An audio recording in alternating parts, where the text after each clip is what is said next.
이번 주에는 여러분들 그 제목에서 보시다시피 최근에 그 한국은행에서 국민 대차대조표를 발표했죠. 대차대조표라는 것은 우리가 그 영어로는 밸런스 시트라고 우리가 표현하는 재무제표 중에 하나이죠. 자산과 부채 상태를 그러니까 우리가 그 기록한 하나의 재무제표 중에 하나이죠. 대한민국 전체의 그러니까 자산과 부채 구조를 정리한 것이 7월 하순께면 이제 발표가 되고 그럽니다. 매년 7월 하순께. 미국은 이게 그러니까 분기별로 되게 발표를 하는데 한국은 좀 아쉬워요. 한국은행 관계자를 만날 기회가 있으면 제가 이것 좀 우리나라도 분기별로 좀 발표해 줬으면 좋을 텐데 하는 이런 아쉬움을 좀 얘기를 하고 그렇습니다.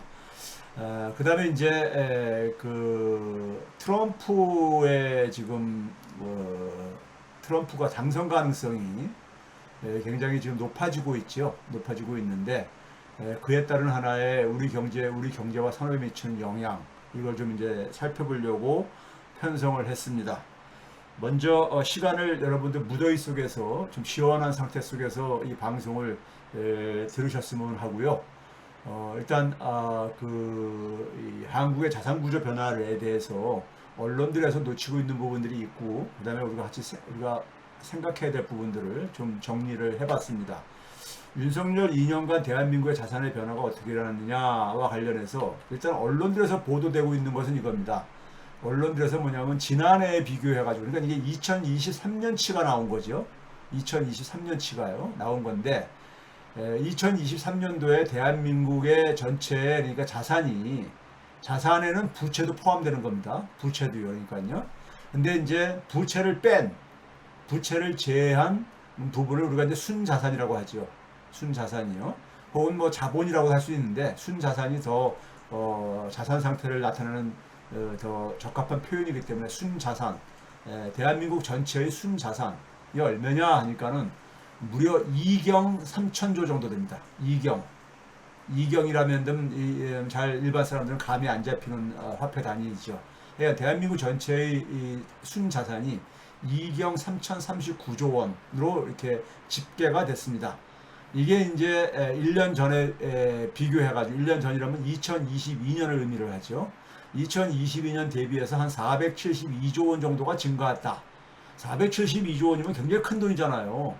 그러니까 이렇게 언론에서 이렇게 뽑았을 때, 이렇게 제목을 뽑았을 때, 대한민국 굉장히 많은 국민들은 사실 좀 소외감을 느낄 거예요. 나는 자산 별로 안 늘었는데, 나는 심지어 자산이 감소했는데, 대한민국 전체는 472조 원이나 증가했다니 1년 동안에 이걸 생각을 하면 굉장히 이제 우리가 이 소외감을 느끼시는 분들 많이 있죠. 많이 있을 수밖에 없는 그런 수치죠. 그런데 이제 이 순자산에 이제 우리가 일단 이건 전체 순자산이라는 것을 일단 말씀을 드리고요.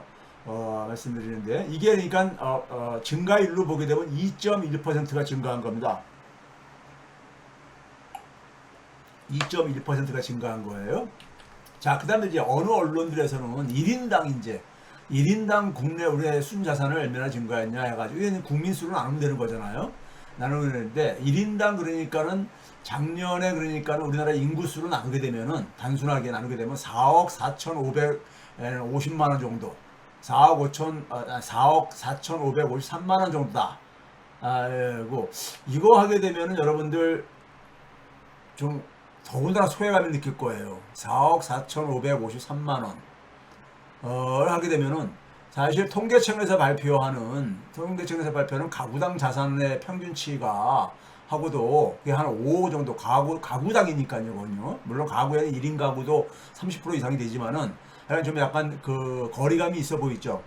1인당 4억 4,553만 원이면은 3인 가구 혹은 2인 가구를 하게 되면 10억에서 한 12, 3억 정도 된다는 얘기니까요. 굉장히 거리감을 느껴지죠. 왜 그러냐면 이거는 여기에는 기업 자산도 있고요. 정부 자산도 있기 때문에 그렇습니다. 우리 GDP하고 비슷하게 해요. 그래서 여러분들 너무 과하게 느끼지 마시고요. 이것도 한 880만 원 증가했다. 880만 원. 1인당이요. 1인당을 봤을 때 단순하게 1인당 인구수는 알아서 이런 보도도 있었다는 얘기입니다. 그런데 자, 그런데 이제 문제는 뭐냐면요. 이 증가액이 큰 증가액이 아닙니다. 첫째는요. 큰 증가액이 아니에요. 이게 뭐 증가액의 내용을 평가하는 것도 필요하지만은 일단 우리가 증가액 숫자는 초점을 맞추게 되면은 문재인 정부 5년 동안의 연평균입니다. 연평균이요. 그다음에 윤석열 정부의 연평균하고 비교해 보게 되면은 한 3분의 1 정도뿐이 안 돼요. 그러니까 윤석열 정부 2년 동안에 한 1년에 한 580조 원씩 증가한 겁니다. 순자산이 580조 원 증가했는데 문재인 정부 5년 동안에 연평균 한 1583조 원 증가했으니까는 그러니까 이거 많이 줄어든 거죠. 줄어든 겁니다. 이건 1인당으로 보더라도 마찬가지입니다. 1인당으로 보더라도 문재인 정부에는 연평균 그러니까 1인당 한 3천만 원씩 정도 증가했는데 윤석열 정부에서는 1146만 원 증가했으니까는 이것도 거의 한 3분의 1 정도 수준이 되는 거잖아요. 그렇죠? 자, 이렇게 그 윤석열 정부에서 증가액이 절대 그 규모로는 400 아까 우리가 총액으로 볼 때 뭐 이경 3039조 원이고 472조 원이 증가했다는 숫자만 딱 접근하게 되면은 굉장히 많이 증가한 것처럼 보이지만은 문재인 정부 때하고 비교해 보게 되면은 한 3분의 1 정도로 이것도 쪼그라든 것이다. 이걸 얘기할 수 있겠고요. 그 다음에 이제 문제는 뭐냐면요. 아까 얘기했잖아요. 이 자산은 대개가 우리가 뭐냐면 현재 화폐 가치로 집계를 하는 겁니다. 그 당시의 화폐 가치로요. 그 당시 우리가 평상시에 사용하는 화폐 가치로 계산을 한 거예요. 그런데 문제는 뭐냐면 우리가 이 물가도 오르잖아요. 자, 예를 들어서 이런 겁니다. 대개 이제 뉴스들에서 보게 되면은 부동산 자산은 가게들 경우에 좀 이렇게 축소가 됐지만은 주식 가치가 올라가가지고 금융자산 같은 경우는 올라갔다 뭐 이런 식의 보도를 접했을 거예요. 그런데 내가 지난 1년 동안에 주식에 그러니까 100만 원을 투자해가지고 한 2만 원 정도 그러니까 아까 봤다시피 2.1% 증가했다고 우리가 그 얘기를 했었으니까요. 그렇죠? 2.1% 증가했다는 얘기는 102만 원 증가했다 이렇게 하게 했는데 102만 원 증가한 거 가지고 2만 원이 그러니까 자산이 증가했다고 기분 좋아할 사람 별로 없을 거예요. 왜 그렇습니까? 물가가 많이 올랐잖아요. 물가가 그렇죠? 지난해 1년 동안에 소비자 물가가 3.6% 올랐습니다. 그러니까 물가가 오른 만큼 가려면은 최소한 은행에다가 우리가 예금을 했을 때 작년 같은 경우 보게 되면 4%대 이상이었었거든요. 되게 정기예금 같은 경우가요.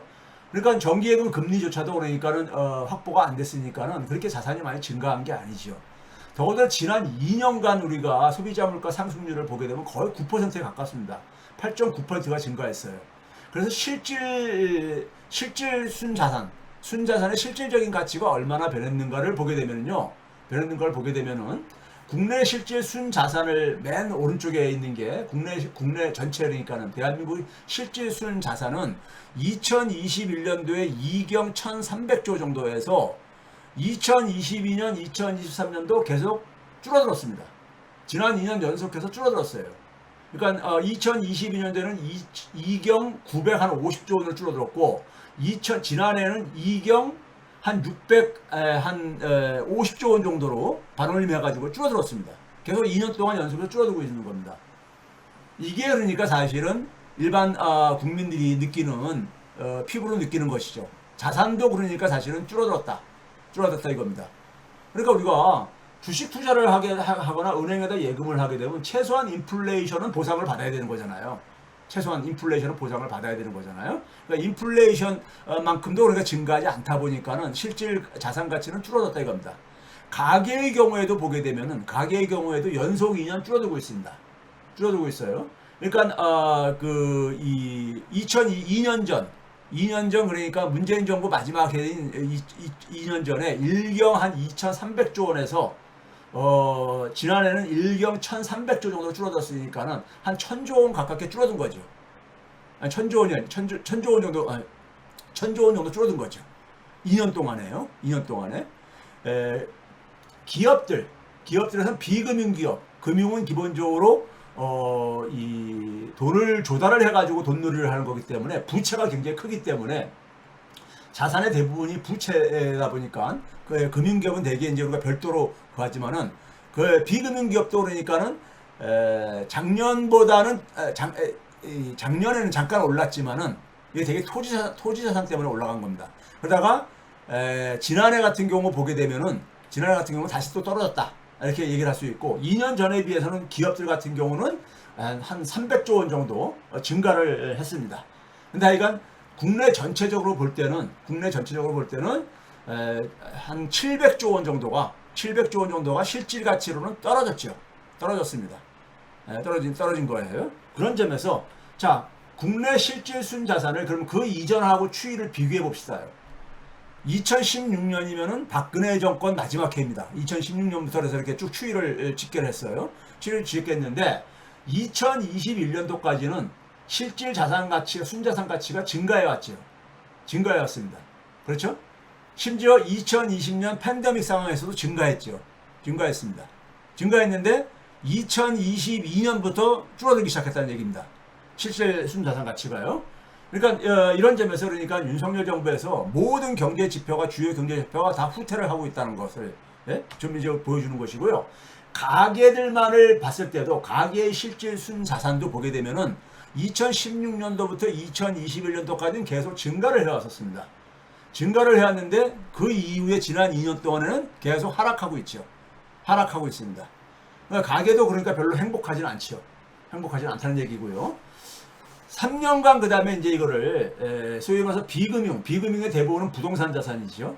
그 다음에 이제 금융자산으로 우리가 되게 대별을 합니다. 실물자산과 금융자산으로요. 대별을 봤을 때도 보게 되면은 마찬가지입니다.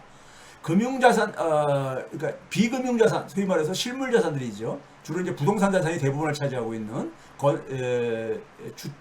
건물이라든가 주택을 포함한 건물이라든가 토지 이런 것들이 포함되는 부동산 자산이 대부분을 차지하고 있습니다. 그것만은 아니지만은 그게 대부분을 차지하고 있죠. 이것도 그러니까 마찬가지 지난 3년 동안에 줄어들었습니다. 그렇죠? 2년 전만 하더라도 파란색 막대기가 2년 전인데 2경 552조 원에서 지난해 같은 경우는 이경원이 무너진 거죠. 1경 9,710조로 줄어든 거죠. 이건 자산입니다. 순자산이 아니라 자산이에요. 그러니까 여기에는 부채도 포함되어 있는 겁니다. 그 다음에 금융자산을 보게 되면은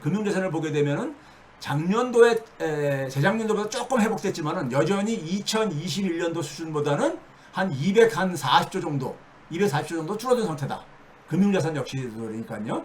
그런 점에서 그러니까는 윤석열 정권 출범 이전에 비해서